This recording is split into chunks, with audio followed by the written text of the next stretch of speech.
এইটার যে রিপোর্ট তৈরি হয়েছিল 2016 সালে, তিনি ছিলেন বিখ্যাত ব্যক্তি কোফি আনান। তিনি একটা রিপোর্ট বের করেছিলেন।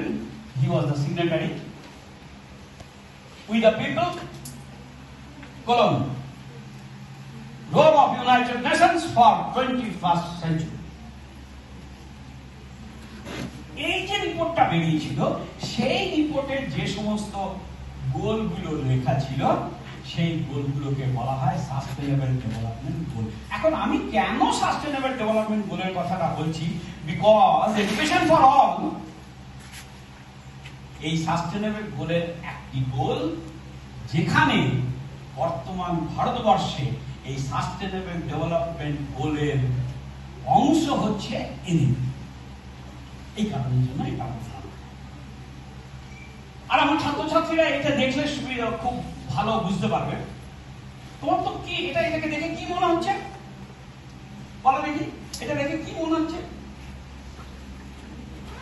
চাঁদ নাকি? মনে হচ্ছে এটা পৃথিবীর সারফেস আর একটা কালো জায়গা। না, ঠিক উল্টো, ঠিক উল্টো। এটা হচ্ছে the sparkle blue white, the blue planet earth. এটা হচ্ছে পৃথিবী। এটা জানো এই ছবিটা কে তুলেছে? এই ছবিটা তিনি ছিলেন William Anders. 1968, 24th of December, Apollo 8। যে তিনজন ব্যক্তি চাঁদে গিয়েছিলেন, তারা চাঁদে নামেননি। অ্যাপোলো 8 মিশনে যে তিনজন অ্যাস্ট্রোনট চাঁদে গিয়েছিলেন, তার মধ্যে একজন ছিলেন উইলিয়াম অ্যান্ডার্স। তিনি যখন অরবিটে ঘুরছিলেন, সেই অরবিট থেকে এই ছবিটা তুলেছিলেন। তোমরা সবাই জানো যে নীল আর্মস্ট্রং 1969 অ্যাপোলো 11 প্রথম ব্যক্তি চাঁদে পা দিয়েছিলেন। But the importance is that এই যে ছবিটা, গেইলর্ড বলে একজন বিশাল ফটোগ্রাফার ছিলেন, বিশ্ববিখ্যাত ফটোগ্রাফার। তিনি বলেছিলেন, this photograph will be the symbol of earth rise. The damage you have done, তাতে সেটা এই প্লাস্টিক বোতলে জল খেয়েই হোক আর এই কাপে চা খেতে হোক, সেটা একটুখানি যাতে সাবধান হয়ে যায়। যে কাপে চা খেলে কি হবে, চা খেলে কি হবে, আর স্যালাইনের স্যালাইন কি ভালো জিনিস, সেটা ক্লোরাইড যাচ্ছে, ফিজিওলজিক্যাল স্যালাইন আমাদের শরীর ভালো করবে, কিন্তু তার ভেতর দিয়ে কি যাচ্ছে সেটা আমি ভাবছি মায়ের দুধ খেলে আমি কত বড় হব, কিন্তু সেটা খাওয়ার জন্য আমার শরীরে কি যাচ্ছে এটা হচ্ছে সেই আর্থ রাইজ। 2010 সাল থেকে বা 11 থেকে 2020, এই যে 10 বছর, এটাকে বলা হয়েছিল রেস্টোরেশন, ইকোলজিক্যাল রেস্টোরেশন ডিকেড। মানে এই ডিকেড শব্দের অর্থ হচ্ছে 10 বছর। দেখো, আমি আমার ছাত্রছাত্রীকে বলছি বলে খানিকটা এইভাবে বলছি, আমার মাস্টারমশাইরা যেন কিছু মনে করবেন না। এই যে ইকোলজিক্যাল রেস্টোরেশন ডিকেডস, ডিকেড শব্দের অর্থ হচ্ছে 10 বছর। আগামী 10 বছর যে ড্যামেজটা আমরা ইকোলজিতে করেছি, পৃথিবীতে তার ইকোসিস্টেমে যে ড্যামেজটা আমরা করেছি, সেই ড্যামেজটাকে রেস্টোর করার জন্য 2011 সাল থেকে 2020 সাল পর্যন্ত বেছে নেওয়া হয়েছিল। ঠিক আছে? সেখানে যে কথাটা ছিল, সেই কথাটার নাম ছিল আর্থ রাইজ। এই সিম্বলটা সেখানে ব্যবহার করা হয়েছিল। এটা হচ্ছে সেই importance. Now my friends, I will give you the lesson from the next slide. You see, দেখো Indian higher education system. Next, না sir, next. National importance of higher education. শোনো, primary level of education, secondary level of education, now the education where you are. তুমি এখন যেখানে রয়েছো সেখানে primary secondary পার করে তুমি এখন যেখানে রয়েছো তার নাম হচ্ছে higher education. Higher education involves college, institute, and university. Education is not a luxury. To added quality is not a salt in your dish. মনে রাখবেন। সুতরাং আমার ছেলে মেয়েদেরকে, আমার অভিভাবকরা থাকলে একটা কথা বলবো, যদি এটাকে কেউ মনে করে থাকো সকালবেলা একটা ক্লাস করে বিকালবেলায় জোম্যাটোর গাড়ি নিয়ে বেরিয়ে পড়বো, তা বাবা হবে না। এই 3 বছর আমি একবার বলেছিলাম আমার ছেলে মেয়েদেরকে, এই 2 বছর এমএসসি পড়তে এসছো, যদি দেখি কারোর সাথে প্রেম করছো, তাহলে অর্ধেকটা ওই বাড়িতে পাঠাবো আর অর্ধেকটা এই বাড়িতে পাঠাবো।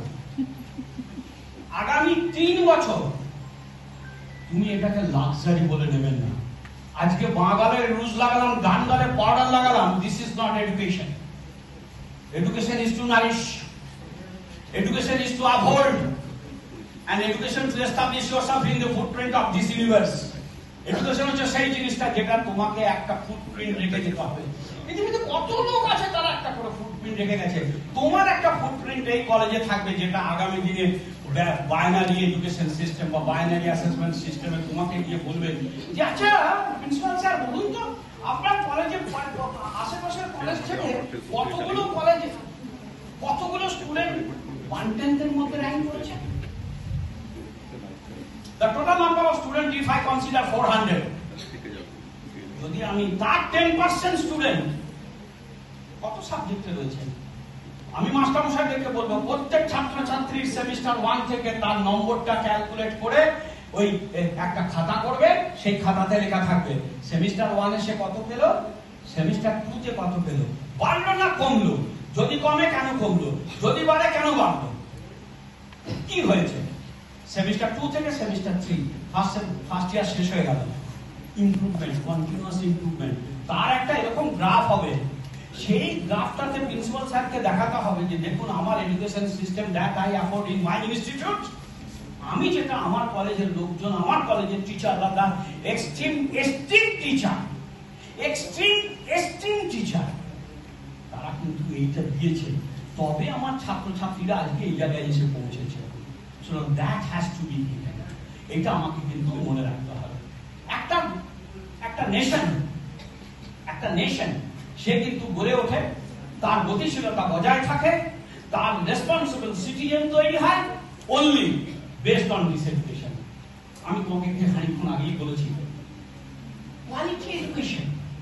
আমি বলেছি না লাক্সারি নয়, লিপস্টিকটা বাঁধতে লাগালে, গাড়িতে লাগালে, চোখে লাগালে, আইলাসে লাগালে না, this is not education. Education হচ্ছে খালি পায়ে গামছা পরে, পিপিল করে নয়, দুটো পা সোজা করে। শোনো, যখন এরকম করে চলতে না, তখন মা বাবার বলেছিল যেদিন তুমি সোজা হয়ে দাঁড়িয়েছ সেদিন থেকে তুমি মানুষ হয়েছ, ভাবতে। তো সুতরাং এই মানুষটাকে দাঁড়াবে, তুমি নিচু হয়ে পড়বে না। সুতরাং ইউ কিপ দ্যাট ফুটপ্রিন্ট। তোমাকে সেই রেসপন্সিবল সিটিজেন হতে হবে বাই অ্যাকোয়ারিং এডুকেশন, শিক্ষা লাভ করে। বলেছি এডুকেশন একটা ল্যাটিন ওয়ার্ড, এডুকেশন হচ্ছে একটা ল্যাটিন ওয়ার্ড। কেউ এডুকেয়ার বলে, কেউ এডুসিরি বলে। এডুকেয়ার মানে টু নারিশ, এডুসিরি মানে হচ্ছে to bring out, to write, to raise.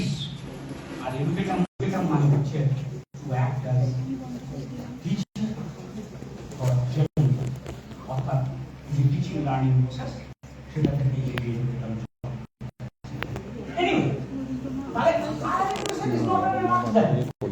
আমি এই কথাটাকে জোর দিতে চাইছি আমার ছাত্রছাত্রীর জন্য, আগামী 3 বছর একদম গামছা পড়ে লেগে পড়তে হবে। কেমন করে পড়াশোনাটা করে মাস্টারমশাইকে, প্রিন্সিপাল স্যারকে বলা যায়, প্রিন্সিপাল স্যার দেখুন আজকে আমি আপনার কলেজে দাঁড়িয়ে 10টা আপনার আশেপাশের কলেজের থেকে আমি 10 নম্বরে, আমার 1 থেকে 10-এর মধ্যে আমার নাম আছে, তাতে কেউ এক হবে।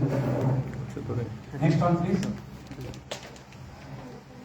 এডুকেশন এটা একটা ফিলান্থ্রপিক সার্ভিস, মানে এর মধ্যে লাভ দেখতে হবে, এর মধ্যে লাভ দেখতে হবে। The academic institution is not a benefit, লাভ দেখতে বেশি, এটা এলোভিক নয়, এটা হচ্ছে লাইক অফ অর্থাৎ শুধু বেনিফিট নেবো, এই মেশিন দিয়ে এটা এই ম্যানুফ্যাকচারারটা তৈরি হবে, এটা একটু মনে রাখতে হবে। তো সেই এডুকেশন সিস্টেম শুধুমাত্র এই 3 বছরের জন্য নয়, এটা তো খুব একটা আগামী দিনে এই এনএপি তোমাকে সেই সুযোগটা করে দিয়েছে, যে সুযোগের বলে তুমি যদি দেখো, মানুষের সব সময় সমান যায় না, কারোর তো সমান নাই যায়, তাই না? সব সময় সমান যাবে না, হতেই পারে there is a bad patch in your life, 3 বছরের মাথাতে তুমি আর এমএসসিটা করতে পারবে না। Don't make it under full stop, ওটাকে স্টপের মধ্যে ফেলবে না। After 2 years, after 3 years, you can learn the lesson. তুমি চাকরিতে ঢুকেছো, মা বাবা সেরকম অ্যাফোর্ড করতে পারেনি, পারিবারিক অবস্থা ভালো নয়, চাকরিতে ঢুকেছো, নট ব্যাড, কিন্তু বাবা হায়ার এই ইউজিটা কমপ্লিট করো। একটা তুমি জানবে, ইউজি হচ্ছে সেই গেটটা, এটা দিয়ে যদি তুমি একবার ঢোকো, তারপরে গেটটা যখনই পেরিয়ে যাবে, তখন তুমি দেখবে কত ওপেনিং তোমার জন্য খালি হয়েছে। এটা তোমাকে মনে রাখতে হবে। সেই জন্য আমি এটা বলেছি life long process. Next please. Now এটা খুব মজার ইন দ্য সেন্স বলছি, সিন্স 1000 বিসি, 1000 বিফোর ক্রাইস্ট, মানে খ্রিস্টপূর্বাব্দে ভারতবর্ষের শিক্ষার যে বিদ্যাটার কথা বলা হয়, সেটা দুটো ভাগে ভাগ করা ছিল। একটাকে বলা হচ্ছিল পরাবিদ্যা, PARA, আর একটা নাম ছিল অপরাবিদ্যা।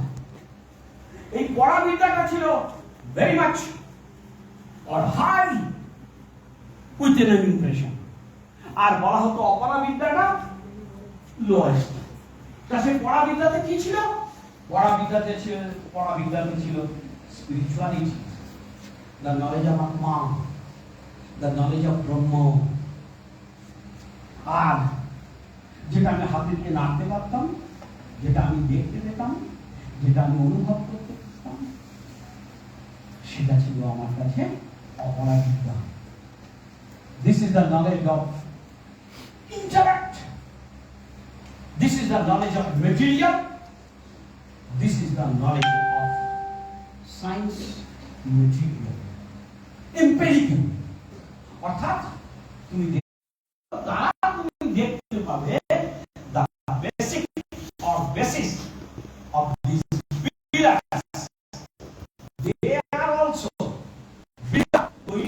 based on this education system. এই জন্য আমি এটা লিখি। আর আমাদের দেশে ভারতবর্ষের এই যে দেখেছে according to 42nd amendment, এটা তোমরা না বুঝলেও চলবে, এটা আমার মাস্টারমশাইরা আমরা সবাই জানি, এটা কনকার্ডের লিস্টে আছে। অর্থাৎ আগে মানে সেন্ট্রাল গভর্নমেন্ট, তারপরে স্টেট গভর্নমেন্ট, ওইগুলোতে আমি গেলাম না। Next one please. আমরা এখন একটা কথা বলতে পারি, এটাই আমি আমার মাস্টারমশাইদেরকে বলতে চাই। এনইপি থেকে একটা জিনিস শিখেছি, that is indigenous knowledge, that is traditional knowledge. আমার নলেজ কিন্তু খারাপ কিছু ছিল না। যে নলেজটার কথা আমি বলছি 1000 খ্রিস্টপূর্বাব্দে হয়েছিল, আজকে সেই নলেজ সিস্টেমটা, যেটাকে বলা হয় ট্র্যাডিশনাল নলেজ আর ইন্ডিজিনাস নলেজ, সেখানে একটা শব্দ বড়, জানো? সেই বড় শব্দটার মানে হচ্ছে বসুদেব কুটুম্বকম। সেই বসুদেব কুটুম্বকম এটা একমাত্র ভারতবর্ষের কুইন্টেসেনশিয়াল পথপ্রদর্শক, এবং সেটা তৈরি হয়েছিল 5000 বছর আগে। India was the home for all people. India is the home to all people of this religions. সেটা ছিল বসুদেব। আজকে এই যে কথাটা বলা হয় ইন্টারকানেক্টেডনেস, টুগেদারনেস, কোহেশন, এটা কিন্তু ওই বসুদেব। Anyway, next please. এগুলো আর আমার ছেলে মেয়েদেরকে বলার প্রয়োজন নেই। ইউজিসি এটা ছেলেমেয়েরা একটু শিখে রাখো, জেনে রাখো। UGC was created in 1956। তো তারপরে কমিশন হচ্ছে, তার আগে রাধাকৃষ্ণন কমিশন আছে। রাধাকৃষ্ণন কমিশন প্রথম যে কথাটা বলতে চেয়েছিল যে ভারতবর্ষের এডুকেশন সিস্টেম কলোনিয়াল সিস্টেম থেকে বেরিয়ে যদি না পড়তে পারে তাহলে কোনো উন্নতি হবে না। তো তারপরে ইউজিসি তৈরি হয়েছিল। কোঠারি কমিশনের যুক্তিটা, কোঠারি কমিশনের ইম্পর্টেন্সটা আমার ছেলেমেয়েদেরকে একটু বলবো, তার একটা কারণ পরে স্লাইডে। তার কারণটা হচ্ছে যে Kothari commission, next slide please. Kothari কমিশনে নেক্সট স্লাইড, এই দেখো এই দেখো এই যে কোঠারি কমিশন বলছে না, একটা এই 3 নম্বরটা দেখো, 3 নম্বরটা দেখো, to provide the society with skilled men and women। Sir বললেন একটা কথা মনে আছে, শুধু একাডেমিক্যালি হলেই হবে না, শুধু ইনস্টিটিউশন সার্ভ করলে হবে না, সোসাইটিকে সার্ভ করতে হবে।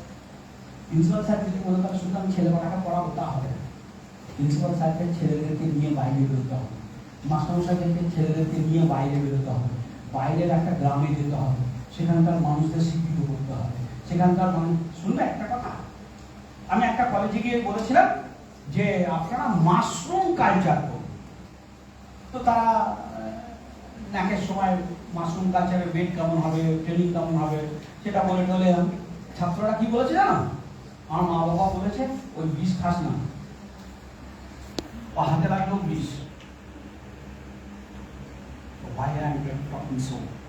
আমি চাইছি আমার ছেলে মেয়েরা বাইরে বেরোক, they are equipped with this scientific knowledge, technological knowledge.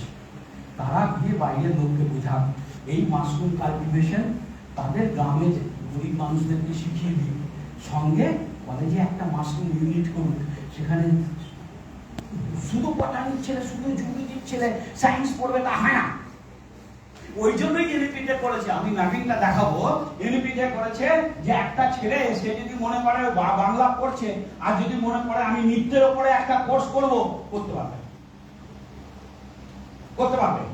সে যদি মনে করে আমি একটা মেডিকেল সায়েন্সের উপরে কোর্স করব, টেকনোলজি শিখবো, সে করতে পারবে। দ্যাট ইজ কোঠারি কমিশন, সেই কোঠারি কমিশন 1966। সে কি বলছে, to provide the society with skilled men and women. এইটা ভাই আমি আমার বোনেরা, আমার মেয়ে ছাত্রছাত্রীরা, আমি তোমাদের ছেলে মেয়েদেরকে এইটা বলবো, তুমি যা শিখবে তার সঙ্গে এখানে আরেকটা জিনিস দেখাবো, যে মুখ বলে একটা আছে, সোয়ান বলে একটা জিনিস আছে, সেখানে বাড়িতে বসে 30 ঘন্টা করলে একটা কোর্স করা যাবে। কি কোর্স করবে? শোনো, শুধু মন গেল মোবাইল সারাবো, তোমার তো এখন তো 4G 5G 6G কত কি এসে গেছে আমি জানি না। তুই এটা আমাকে একটু আপডেট করে দে তো, তোমার কাছে আসবে, এভরিথিং ইজ প্রাইসড। আপডেটটা আমি বিনা পয়সায় করবো না। আমি 30 ঘন্টার একটা কোর্স শিখেছি 500 টাকা দিয়ে। স্যার ওয়েবেলের কোর্সটা 500 টাকা, এখন 500 টাকা 400 করে করছি, 400 করে নিচ্ছি। আমি সেই কোর্সটা করছি, আমার মা বাবাকে অনেক কষ্ট করে সেই 500 টাকা দিতে হয়েছে। তোর মোবাইলটা আমি 4G করে দেবো, তোর মোবাইলটা আমি আপডেট করে দেবো, তোর মোবাইলে এই অ্যাপটা লোড করে দেবো, কিন্তু তোকে আমাকে এই টাকাটা দিতে হবে। 10 টাকা দিবি তাও দিবি, জীবনে ফ্রিতে কোনো কিছু দেবে না, বিনা পয়সায় কিছু দিতে নেই। সেই জন্য বলে এভরিথিং ইজ প্রাইসড। আমি আজকে এখানে দাঁড়িয়ে যে বক্তৃতা দিচ্ছি, ইট ইজ প্রাইসড। তোমার মাস্টারমশাই সেই প্রাইস করবে, এটা আই নো ইট। যা মুখ থেকে বলবে, ওই স্পেন্সারের গালটা দেখেছে, চোখ দুটো শুধু বেঁধে আছে, মুখে লাল লিপস্টিক, গোটাটা সাদা করে লিখেছে, কোনো কথা বিক্রি করবে না বিনা পয়সা। এনিওয়ে, তাকে আমার মাইন্ডে নেই।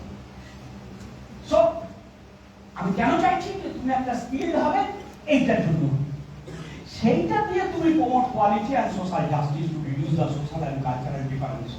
আমাদের দেশের এই যে এসডিজি সাস্টেনেবল ডেভেলপমেন্ট গোল, তার একটা গোল নাম্বার 5-এ আছে জেন্ডার ইকুয়ালিটি, অর্থাৎ মেল ফিমেল সবাই শিক্ষা পায়, কিন্তু সেই ইকুয়ালিটিটা এখনো বাবা মেনটেন হয়নি। নেক্সট কতটা আমরা বেড়েছি তুমি দেখো। আমি কেন এনইপির সঙ্গে এগুলোকে জুড়েছি, তার কারণ এনইপি বুঝতে গেলে আমার ভারতবর্ষ কোন জায়গায় দাঁড়িয়ে আছে সেটা তোমাকে বুঝতে হবে। আমরা আফটার ইন্ডিপেন্ডেন্ট 1947-এ আমাদের মাত্র 20টা কলেজ ছিল, 2,41,314টা স্টুডেন্ট ছিল। এখন এই মুহূর্তে 2025 সালের রেকর্ড অনুযায়ী 1338টা ইউনিভার্সিটি আছে, 43,796টা কলেজ আছে, তার মধ্যে 8,036টা কলেজ ন্যাক অ্যাক্রিডিটেট করেছে, 497টা বা 98টা কলেজ ইউনিভার্সিটি ন্যাক অ্যাক্রিডিটেট করেছে। আমার প্রশ্ন হচ্ছে এই জায়গাটাতে আমার এডুকেশনটা 2023 সালে ছিল 1074টা, সে 2025-এ এসে 1338, 124টা 83%, 81% রাইজ। তার মানে the number of students is increasing। কিন্তু তুমি যদি ভাবো যে স্যার সেই সময় কলেজের সংখ্যা কলেজের সংখ্যা স্কুলের সংখ্যা কত ছিল স্যার হায়ার সেকেন্ডারি প্রাইমারি মিলিয়ে? 1.47 to 1.50 মিলিয়ন।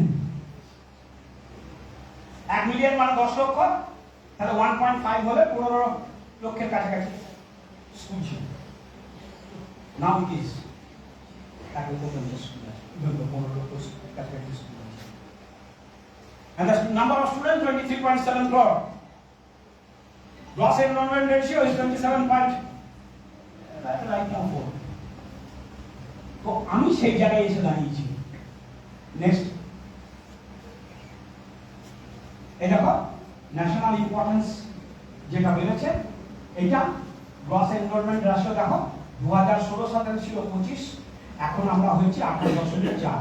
কিন্তু 28.4 একটা এত বড়, যদি পপুলেশনের সংখ্যায় তুমি ভাবো, তাহলে পপুলেশনের সংখ্যা যদি হিসাব করো তাহলে তুমি চীনের উপরে রয়েছে। কিন্তু চীনের এনরোলমেন্ট রেশিও দেখো, এর নাম হচ্ছে গ্রস এনরোলমেন্ট রেশিও। চীনে 50 এই রেশিও, তো সেই জন্য ঠিক আছে। জাপানে দেখো 63, ইউএসএ তে 81। কিন্তু জেনে রাখবে India is the third largest higher education system in the world. Third, তৃতীয় পজিশন আমেরিকা, চায়না, দেন ইন্ডিয়া। নেক্সট ওয়ান, সেখানে স্টুডেন্টের সঙ্গে টিচারের রেশিও 29.01। স্যার আপনার এই মুহূর্তে টিচার স্টুডেন্ট রেশিও কত এই মুহূর্তে, যদি if I consider the enrollment of this year? IPSC sir 20 আছে, একটু কমানোর চেষ্টা করুন, কারণ বিএ সিস্টেমে আপনি কিন্তু এনগেজমেন্ট অফ স্টাফ ধরবেন, হ্যাঁ মানে হ্যাঁ ধরবেন। এনিওয়ে একটু বেশি হবে তো। আচ্ছা, ন্যাশনাল লিটারেসি ছিল 74.04, কিন্তু পিএইচডি করতে যাচ্ছে খুব কম সংখ্যা এই মুহূর্তে। যদি গোটা বিশ্বের পিএইচডি করার সংখ্যা তোমরা দেখো তাহলে 2%, সেই জায়গায় ভারতবর্ষের 0.5% number of students their PhD. Anyway next one please. Higher education আমরা কি করতে পেরেছি? আমার প্রিয় ছাত্রছাত্রীদেরকে আমি একটা কথা বলে রাখি, তুমি কোনোদিনই ভাববে না যে ভারতবর্ষের শিক্ষা ব্যবস্থা খুব নিচু, উন্নতির শিখরে নেই। কেন জানো?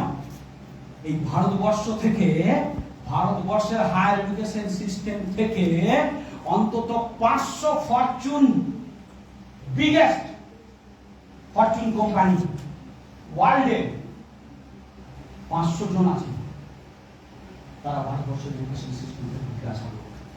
তোমার মনে আছে সুন্দর পাচৌরি? পাচৌরি না, সুন্দর পিচাই, গুগলের সিও, মাস্টারকার্ড,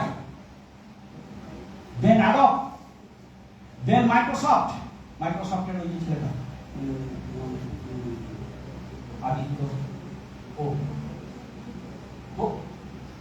শান্তনু নারায়ণ হচ্ছে অ্যাডবের, দেন মাস্টারকার্ড হচ্ছে অজয় ভাঙ্গা, পাঞ্জাবি অজয় ভাঙ্গা পাঞ্জাবি, তারা সিইও। বিখ্যাত world company, 500 fortune biggest company in the world আর রাজত্ব করছে এই ভারতবর্ষের ছেলেমেয়েরা। দিস ইজ নট, তুমি দেখো তুমি আমার 27.3 million students are enrolled in the undergraduate level while you are included. আমরা 5 লক্ষ ইঞ্জিনিয়ার বের করছি অ্যানুয়ালি। কিন্তু একটা দুঃখের কথা, এটা আমি অস্বীকার করবো না, নীতি আয়োগের রিপোর্ট অনুযায়ী 2019-20 তারা বলেছে অ্যাটলিস্ট 50% ইঞ্জিনিয়ার নট এমপ্লয়েড। মাস্টারমশাইদেরকে বলবো আপনারা একটা অতি অবশ্যই প্রিন্সিপাল স্যারকে বলবো একটা ইনকুবেশন ইনোভেশন সেন্টার বা সেল বা কিউ আপনার এখানে তৈরি করবো। What will be the role of that? ছেলেমেয়েদেরকে চ্যানেলাইজ করা, ছেলেমেয়েদেরকে চ্যানেলাইজ করা। এই ইনকুবেশন সেন্টার না, ইনোভেশন সেন্টার না, কেন জানেন? ছেলেমেয়েরা ইন্টারভিউ দিতে যাচ্ছে, স্যার ছেলেকে গ্রুমিং করতে হবে, এটা মাস্টারমশাইরা করবে ওই ইনকুবেশন সেন্টার থেকে। স্যার আমি একটা ইন্টারভিউ পেয়েছি, আচ্ছা তুই চলে আয়, you will prepare one team, not more than 3 to 4 গাটা হচ্ছে লোক আমার লাগবে। একবারে 2, 3, 5টা 6টা করে ছেলে আসবে, তারা বলবে স্যার আমি একটা ইন্টারভিউ পেয়েছি। অনেকেই ছেলে আমি জানি যারা তারা অ্যাপ্লাই করে থাকে, হয়তো ফার্স্ট ইয়ারে করবে না, সেকেন্ড থার্ড ইয়ারে করবে। আমি বলবো তারা করবে প্রাইভেট কোম্পানি। একটা কথা ভুলে যাও, পশ্চিমবাংলায় নয় গোটা ভারতবর্ষে ওই পাবলিক ফান্ডেড ইনস্টিটিউশনে চাকরি করার মোহ কিন্তু ত্যাগ করতে হবে বাবা, তোমাকে ওই প্রাইভেট ফান্ডে যেতে হবে। এই ইনস্টিটিউশনাল গ্রোথ প্রাইভেট ফান্ডে হচ্ছে 7.5%, 7.5% গ্রোথ প্রাইভেট। সুতরাং তোমাকে চাকরিটা করতে হবে মার্কেট ওরিয়েন্টেড চাকরি তোমাকে করতে হবে, তুমি সেই দিকে লাফাবে। তুমি যদি ভেবে থাকো যে আমি ওই নবান্নে বসে চাকরি করবো, forget about all this things. সেখানে তোমাকে আর এই চাকরিতে দেবে, তোমাকে পেনশন দেবে না, তোমাকে এই আগামী দিনে মাস্টারমশাইদের রিক্রুটমেন্ট যেগুলো হবে এই 26-এ যেটা বেরোবে ফেব্রুয়ারি মাসে, তারপর থেকে দেখে দেবে। তো এই 500 ইঞ্জিনিয়ারের মধ্যে 5000 করে ইঞ্জিনিয়ারের কথা বলছি, 50% ইজ নট এমপ্লয়েড। কেন জানো? তারা গ্রুমিং এর সুযোগ পায়নি।